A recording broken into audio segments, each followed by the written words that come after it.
খোদার নীতি নিয়ে চলে, ওরে কোরআন পাকে বলে।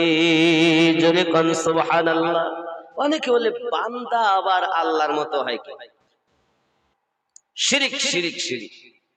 আল্লাহ পাক নিজেই বলছেন মাল্লাহুল মাওলা ফালাহুল কুল, তুমি যখন আমার হবে আমার সৃষ্টিজীব তোমার হয়ে যাবে। হে বাবা, শুধু তাই নয়, দলিলে আরো পাওয়া যায় মুমিন যারা তাদের কলবে আল্লাহর বাসস্থান। আল্লাহ মুমিনের মানুষের শাহরগের থেকে আরো নিকটে। সুবহানাল্লাহ। বান্দা যদি মানুষের মধ্যে হয় তাহলে আমার নবী পাকের কাছে তো আল্লাহ আরো বেশি আছেন। তাই যদি হয় নবী আবার মিরাজে গিয়ে কোন আল্লাহকে দেখলেন? প্রশ্ন না? কত সুন্দর প্রশ্ন। বান্দার মাঝে আল্লাহ, নবী পাকের মাঝে আছে, তা আল্লাহর হাবিব গেলেন মিরাজে, তা আল্লাহকে দেখলেন। ये কোন আল্লাহ ও কোন আল্লাহ? বাবাজি আমার আল্লাহ একটাই। কয়টা? আল্লাহ কি ডবল? আল্লাহ এক। আব্বাজি আমার একটু গজলটা বলি আমার হুজুরের। খোদার বান্দা খোদার মতো, ওরে কোরআন পাকে বলে, মানুষ কবু খোদা নয় রে, খোদার নীতি নিয়ে চলে, কোরআন পাকে বলে। ওলি মানে আল্লাহর বন্ধু, পার হবে সে ভব সিন্ধু রে, কবু নাই সে নিরানন্দ, নিরাপদে যাবে চলে, ওরে কোরআন পাকে বলে। অনেকে বলছে ওলিরাই তো পার হতে পারবে না, তারাই আটকে যাবে। আরে বাপ, আল্লাহ কোরআনে বলছেন আলা ইন্না আউলিয়া আল্লাহি লা খাউফুন আলাইহিম ওয়ালা হুম ইয়াহজানুন। আলা, খবরদার, হুঁশিয়ার, ডেঞ্জার, বিপদ। ইন্না আউলিয়া আল্লাহ, নিশ্চয় আল্লাহর প্রিয় বান্দা বন্ধু যারা, লা খাউফুন আলাইহিম, নেই কোনো ভয় ভবিষ্যতে। আল্লাহ বলছেন ভয় নাই, আর এরা বলছে গতি নাই। ওরাও নামাজ পড়ে, আবার আল্লাহর ওলির কাছে যাবো কেন? ওলি আবার কি? আমরাই তো সব। ওরি খেপা, কাম, ক্রোধ, লোভ, মোহ, মাৎসর্য বিলীন করতে পারো নাই। তুমি যে আল্লাহ আল্লাহ করো, তোমার মধ্যেই তো আল্লাহ বলাতে পারো নাই। তোমার মধ্যে দেহ আছে, তোমার কাছে দেহ, তোমার মধ্যে কলব, তোমার মধ্যে রুহু, তোমার মধ্যে নাফস। তোমার নাফস আম্মারা এখন আশাবাদী, উপদগামী বানায়। এই নাফস গুলোকে আগে মারো, তারপর আল্লাহ আল্লাহ হওয়া যায়। এই রোগগুলো ট্রিটমেন্ট করো, আর এই রোগ থেকে মুক্তি যারা পেয়েছে তারা আল্লাহওয়ালা হয়েছে। কথা বুঝতে পারেননি? অনেকে বলে আমরা আল্লাহর ওলির কাছে। ওলি আবার কি? বাস আল্লাহর ইবাদত করব, কোরআন তেলাওয়াত করব, নামাজ পড়ব, বাস সত্য পথে হক পথে চলবো, হালাল রুজি খাবো, মিটে গেল ঝামেলা। ও পিটির আবার কি? অনেক সময় কি বলে পিটির, পীর পারসি কথা বাবা, যাকে কোরআন সলেহীন বলেছে। সুবহানাল্লাহ। আব্বা আমার, আপনার ভিতরে রোগ যদি থাকে দেখতে হবে, খেয়াল করেন। প্রেমিক প্রেমিকা চিনে, তারা ঘুরে বেড়ায় প্রেমের টানে। এরা বিচার করে না নিজ জ্ঞানে, সদাই অন্ধর মতো চলে।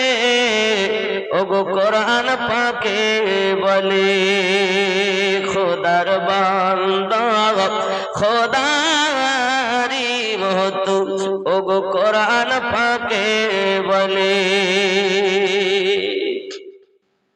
যত জীব তার জাতের মতো, জ্ঞান হবে তার জন্মগত রে। যত জীব তার জাতের মতো, জ্ঞান হবে তার জন্মগত রে। খোদার বান্দা খোদার মতো হলে সকল কিছুই পাবে। সুবহানাল্লাহ। হে বাবা, গরু জন্ম নিয়েছে, ওর গরুর বাচ্চা গরুর মতো জ্ঞান, ছাগলের বাচ্চা ছাগলের মতো জ্ঞান, কুকুরের বাচ্চা কুকুরের মতো জ্ঞান, মানুষের বাচ্চা তো মানুষের মতো জ্ঞান হওয়া উচিত, ঠিক না? কত সুন্দর কথা আমার হুজুর বলছেন, যত জীব তার জাতের মতো জ্ঞান হবে তার জন্মগত। খোদার বান্দা খোদার মতো হলে সকল কিছু মিলে। সুবহানাল্লাহ, কত সুন্দর কথা। এই কথা যদি ওয়াজ করা যায় তো শেষ, আর লাগবে না, আপনার বুঝার জ্ঞান দরকার। হিংসা ছেড়ে বিচার করো, খোদা ভিন্ন কেউ নয় কারো। এখন যদি না বুঝতে পারো বুঝবে পরকালে। খোদার বান্দা খোদার মতো ওগো কোরআন পাকে বলে। সুবহানাল্লাহ বলে, কত সুন্দর। এগুলো বোঝার চেষ্টা করেন। দলাদলি বাড়াবাড়ি দুনিয়া নিয়ে কাড়াকাড়ি, খোদার সঙ্গে জুয়া চুরি করে সব কিছু হারালে। খোদার বান্দা খোদার মতো ওগো কোরআন পাকে বলে। লোককে বুঝাও নিজে করো ভুল, তোমার হারিয়ে যাবে দুকুল। খোদার তুলনা নাই সদাই অতুল, মন বুঝবি আর কোন কালে। খোদার বান্দা খোদার মতো ওগো কোরআন পাকে বলে। আল্লাহর বান্দা যিনি, আল্লাহর সেই হুকুম পালন করে চলবে, আল্লাহর রহমত বর্ষণ হবে চোখে, হাতে, কানে, দেহতে। তার দেহটাই পাওয়ার ওয়ালা, কবরে দেবে, ফেরেশতারা তাকে আদর ও সোহাগ করবে, জান্নাতি আরাম পাবে, ঘুমিয়ে থাকবে কিয়ামত না হওয়া পর্যন্ত। জোরে বলে। আর এদিকে নামাজ পড়ছো আর মন আছে, যেমন ইমাম গাজ্জালির মন ছিল তালাকের মসলায়, তোমার মন পড়ে আছে ব্যবসায়, তোমার মন আছে বাচ্চার কাছে, তোমার মন আছে বিভিন্ন তেজারাতে, তোমার মন আছে অন্য জায়গায়। এই রোগ যদি তোমার থাকে তো অচিরে ট্রিটমেন্ট করো। আর এর ডাক্তার যারা, তারাই হলো আল্লাহর ওলি বান্দা। জোরে বলে। এদের কাছে যাওয়া লাগবে, যারা আল্লাহওয়ালা নবীওয়ালা, এদের কাছে যাওয়া লাগবে। লাগবে কিনা? যারা যেতে চায় না বুঝতে হবে। আবার অনেকে এমন আছে রোগগ্রস্ত হয়েছে, কোন ডাক্তার ভালো করতে পারে না। হ্যাঁ, আমার গৌসে খুল নবী রহমাতুল্লাহ দরবারে পড়ে থেকে রোগ মুক্ত হলো, এখন খুল নবীর বিরুদ্ধে করে আছে না? কোথাও ভালো হয়নি, গৌসে খুল নবী রহমাতুল্লাহ দরবারে পড়ে থেকে ধুলো মেখে সেইখানকার নুন খেয়ে আল্লাহ যাকে আল্লাহর ওলির ওসিলাতে মুক্তি দিয়েছে তারাও বদনাম করে। মানে এটা আজকের নতুন কথা না, আমার নবী পাক সাল্লাল্লাহু আলাইহি ওয়াসাল্লামের জামানাতেও নবী পাকের পিছনে নামাজ পড়ে, নবী পাকের সঙ্গে সামনে খুব ভালো, পিছনে গেলে বাবা কি নবী আব্দুল্লাহর বেটা মুহাম্মদ। জোরে কর নাউজুবিল্লাহ। এটা নতুন কিছু নয়। আমি বুঝাতে চাচ্ছি, আল্লাহ ওয়ালাদের সঙ্গ লাভ করো যদি তুমি নবী পেতে চাও। আর আল্লাহ ওয়ালা যারা হয়েছে নিশ্চিত তাদের কথার দাম আছে। আরো জোরে বল সুবহানাল্লাহ। মুহাব্বতে দরুদ আল্লাহুম্মা সাল্লি আলা মাওলানা মুহাম্মদ ওয়া আলা আলি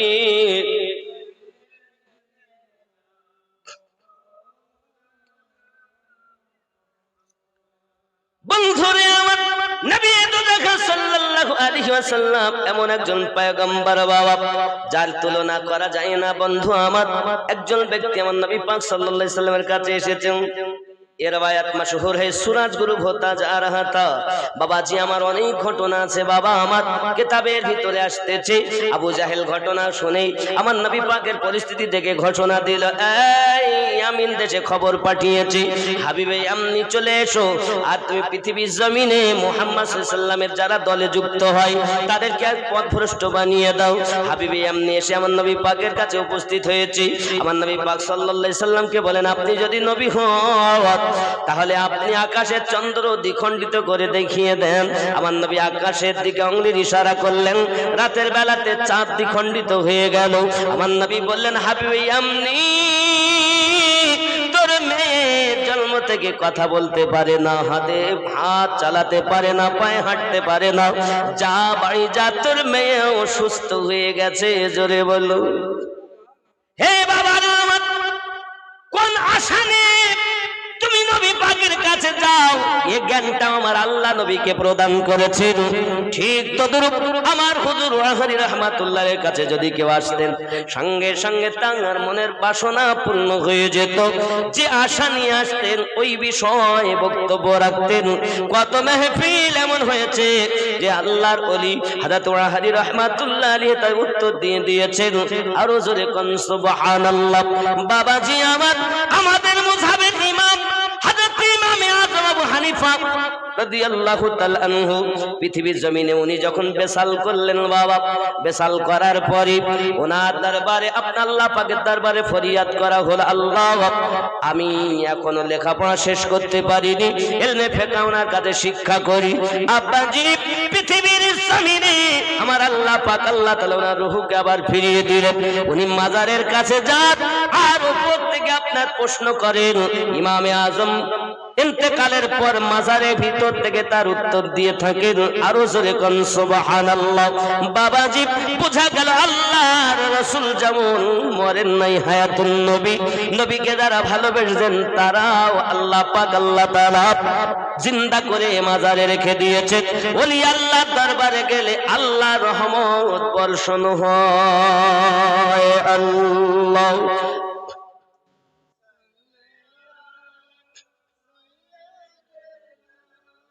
مولانا محمد وعلى آله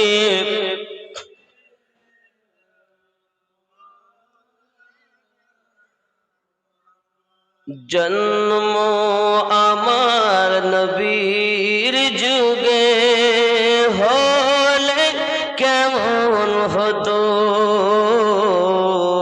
জন্ম আমার নবীর যুগে হলে কেমন। এই গজলটা বলতে বলি লিখে পাঠিয়েছে, হ্যাঁ নইলে বলতাম। জন্ম আমার নবীর যুগে, এখানে প্রশ্ন একটা হতে পারে, তাহলে এর যুগটা কার? কথা কার? কিয়ামত অবধি যুগ থাকবে আমাদেরই নবীর। এই বিষয়টা অনেক সময় অনেকের প্রশ্ন হতে সম্মুখীন হতে পারে। কিয়ামত অবধি কারণ রাজত্ব চলবে না, চলবে আমাদের নবী। কিন্তু এই গজলের মধ্যে যেটা বলা হচ্ছে, আমার নবী পাক যে 63 বছর এই দুনিয়ায় ছিলেন, ওই সময়কার কথা এখানে উল্লেখ করা হচ্ছে, সেই জন্য বলা হয়েছে। কিন্তু যুগ নবীরই যুগ। কথা বুঝতে পেরেছেন? এখান থেকে শত শত বছর, 500-1000 বছর যদি কিয়ামত না হয়, আমার নবীর রাজত্ব শুধু এই দুনিয়াতে না, আমার নবীর রাজত্ব কবরে, আমার রাসূলের রাজত্ব মিজানে, আমার রাসূলের রাজত্ব চলবে পুলসিরাতে, আমাদের রাসূলের শাহেনশাহী চলবে হাসরের মাঠে। আমার নবী পাকেরই শাফায়াত ছাড়া জান্নাতে যাওয়ার উপায়।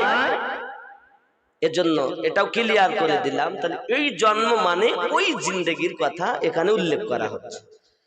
জন্ম আমার নবীর যুগে হলে কেমন হতো, জন্ম আমার নবীর যুগে হলে। সবাই উচ্চ কণ্ঠে বলতে হবে আমার সঙ্গে, দু নয়নে রাসূল পাক দেখিলে কেমন হতো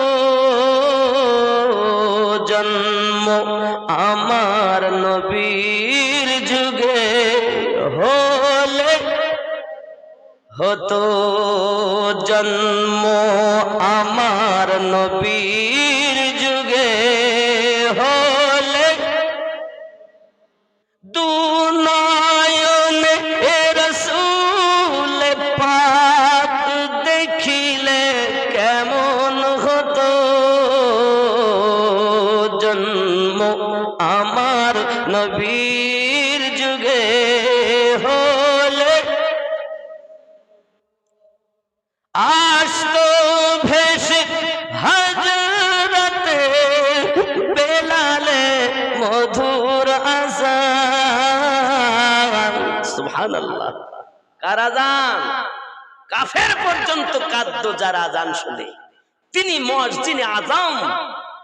আসতো ভেসে হযরতে বেলালের মধুর আযান।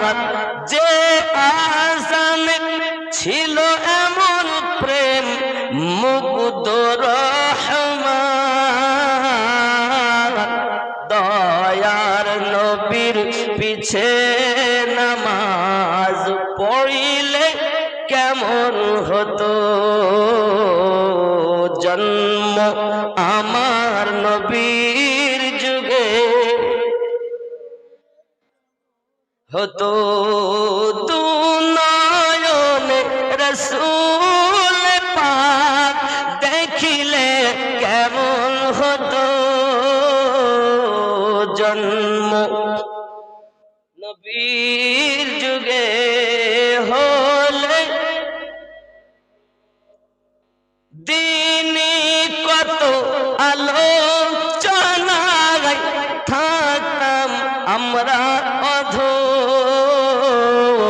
দিনে কত আলোচনায় থাকতাম আমরা অধম।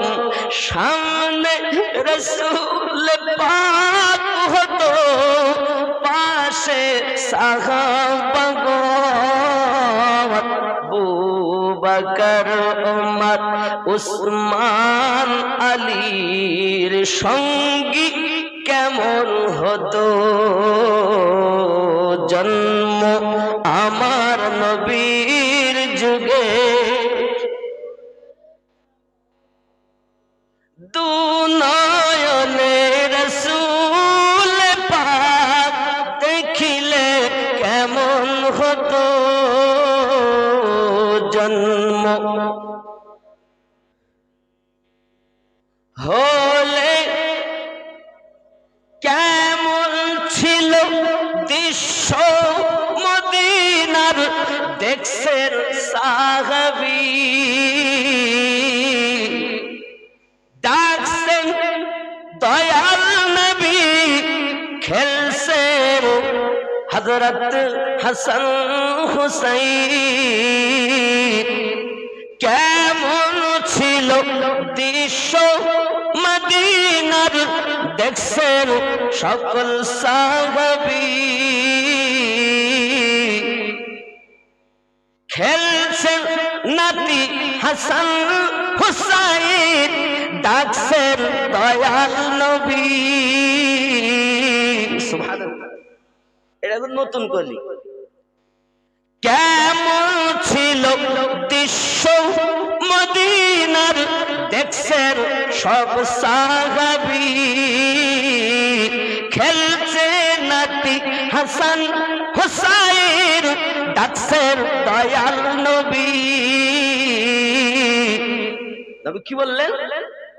ডাকছেন নাতি হাসান হুসাইন, খেলছেন দেখছেন দয়াল নবী। নবী আমার বলেন নানু, নবী বলেন আমার নানু, এই কলিটা তৈরি করা হয়েছে, ভুলেও যাচ্ছে আজকে কয়েকদিন হলেও, কিন্তু এটা লিখে রাখিনি। একদম ওই গাড়িতে বসে বসে ভাবতে ভাবতে একটা ছন্দ বানালাম, লেখা হয়। মানে কখন কোন মুড হয় বলা যায় না, বুঝেছেন? ছন্দটা মানে ওটা লিখতে সঙ্গে সঙ্গে খাতা কলম থাকলে এটা লিখলে ভালো হয়। কখন কোন সময় কি তৈরি হতে কি করবো, যাকে ইনশাআল্লাহ যদি হয়। এর আর একটা যে একটা কথা বলা হয়েছিল, বলি ছন্দটা মিলেছিল, মানে খুব বেশি কথা না, 5-6টা কথা সে ভুলে গেছে। জন্ম আমার নবীর যুগে হলে কেমন হতো, দুনয়ন রাসূল পাক দেখিলে কেমন হতো। জন্ম আমার নবীর যুগে হলে, বাবাজি আমার সন্দেহ তো মিল নেই, কিন্তু ওখানে এইটাই বোঝানো হয়েছিল, খেলছেন নবী পাকের কাঁধে হাসান হোসেন, খেলাচ্ছেন দয়াল নবী। এক সময়ের ওই ঘটনা, আমার নবী পাক সাল্লাল্লাহু আলাইহি ওয়াসাল্লামের কাছে ইমাম হোসাইন পাক এসে বলছেন আমি ঘোড়ায় চাপ। তো আমার রাসূল বললেন ঘোড়া এসো আমার কাছে। আমার রাসূল মাথা নিচু করলেন, হাত দুটো জমিনে দিলেন, হাঁটুটা জমিনে দিলেন, নিজে ঘোড়া হয়ে গেলেন। উঠো নানু ভাই আমার কাঁধে। আমার রাসূল লাফাচ্ছেন, দোজাহানের নবীর পিঠে হোসাইন। আহা কি দৃশ্য! হে বাবা, এমন সময় রাসূল পাক সাল্লাল্লাহু আলাইহি সাল্লামের কাঁধ মোবারক থেকে হোসাইন নেমে গেছে। নানু কি হয়েছে ভাই, তুমি নেমে গেলে? নানু লাগামবিহীন ঘোড়া তো আমি ভালো চাইনি, আমি তো লাগামওয়ালা ঘোড়া চাই। আমার নবী বললেন নানু আমার পিঠে তো চাপো, লাগাম তোমায় দে। পিঠে আবার চেপেছেন। রাসূল আমার বলেন আমার দাড়ি মোবারকা ধরো। দাড়ি ধরেছেন হোসাইন পাক, আর আমার রাসূল লাফাচ্ছেন ঘোড়ার মতো। নবী যখন লাফায় তো মনে হচ্ছে না দোজাহান সারা দুনিয়ার মালিক লাফাচ্ছে। সেই হোসাইনকে নির্মম ভাবে শহীদ করেছে কারা? হে বাবা, তা যে বংশকে পাক করে দেওয়া হয়েছে আগে থেকেই, সেই বংশের মধ্যে আবু তালিব, তার বেটা আলী, তার স্ত্রী খাতুনে জান্নাত, যার বেটা হাসানে পাক, হুসাইনে পাক, কাসিম, জোরে কোন সুবহানাল্লাহ, এদের আওলাদ। হে বাবাজি আমার, আল্লাহ আমাদের সঠিক বুঝ শক্তি দান করুক, সবাই বলি আল্লাহুম্মা আমিন। আমরা চাই না পৃথিবীতে দলাদলি, তবে এতটুকু চাই যে যেমন ব্যক্তি তাকে তেমন সম্মান। এ বলিনি যে আমার হুজুরই সব থেকে বড়, হ্যাঁ আমার হুজুর আমার কাছে সব থেকে বড়, আপনার কাছে নয়। আপনার পীর আপনার কাছে সব থেকে বড়। তাই তো বলা হয় সবার পীর ভালো, তার মধ্যে আমার পীর আমার কাছে। বাবাজি আমার ওয়াহারি রহমাতুল্লাহ আলাইহির যে কারামাতটা বলার কথা বলছিলাম, বাবাজি আমার খেয়াল করুন না কেন, ওয়াহারি রহমাতুল্লাহ আলাইহির মুরিদ বাবা আমার হাজী উসমান পৃথিবীর জমিনে দেখা গেল আব্বা আমার তার ভাই আপনার ইন্তেকাল করেছে, চাচাতো ভাই। সবাই মিলে আলোচনা করে আমরা একটা ফাতিহার আয়োজন করব, দোয়ার আয়োজন করব। আব্বা আমার হাজী উসমান সাহেবকে বলা হচ্ছে তোমার পীর যদি খাঁটি পীর হয় তাহলে তোমার পীরকে আসতে বলো, দেখি কালকে সন্ধ্যার মধ্যে হুজুর আমার রয়েছেন তখন গুনাহগার কাঠি দরবারে। কোথায় গুনাহগার কাঠি? আর এটা হচ্ছে কোথায়? মুর্শিদাবাদ, সুন্দরপুর পোস্ট। আব্বা আমার সুন্দরপুরের পাশে। এখন এই চাচাতো ভাইদের কথা শুনে মনটা খারাপ হয়ে গেল, মনের ভিতরে দুঃখ হলো ওনার। উনি এমন সময়তে ওখানেই রাতের বেলা বিছানায় শুয়ে শুয়ে বলছেন আপনি যদি আমার কামেল পীর হন, খাঁটি পীর হন, তাহলে আপনাকে কালকে ফাতিহায় আসতেই হবে হুজুর। সুবহানাল্লাহ।